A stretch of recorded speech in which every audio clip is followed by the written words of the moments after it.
So I grew up in church. I grew up in this church actually, and not all church kids, are Christians just because they go to the church. And it was kind of fun. It was 1989. I remember Newell Sirac came to the church, and he took us on a youth trip down to Chicago. And I remember sitting in the theater that we were in and hearing this guy just talk about who Jesus was and what sort of relationship. He was talking about this relationship that you could have with him. And he talked about, there's only one way that we can get to heaven, and that's by making the decision to put our faith and trust in Christ. And that guy's name was Josh McDowell, and he really impacted me on that trip.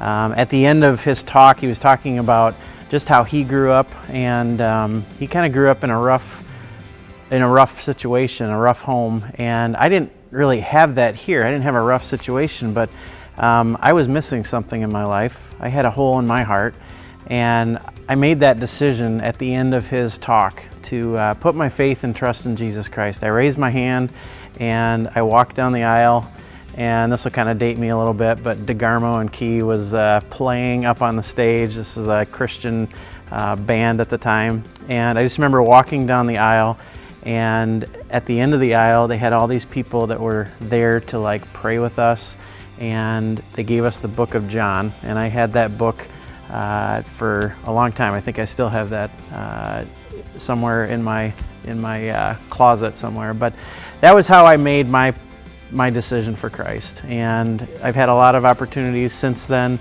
and just God's just taken me from just a very far place from Him to a much closer place to Him. And so that's how I came to know Christ, was because of youth group here at E Free Church.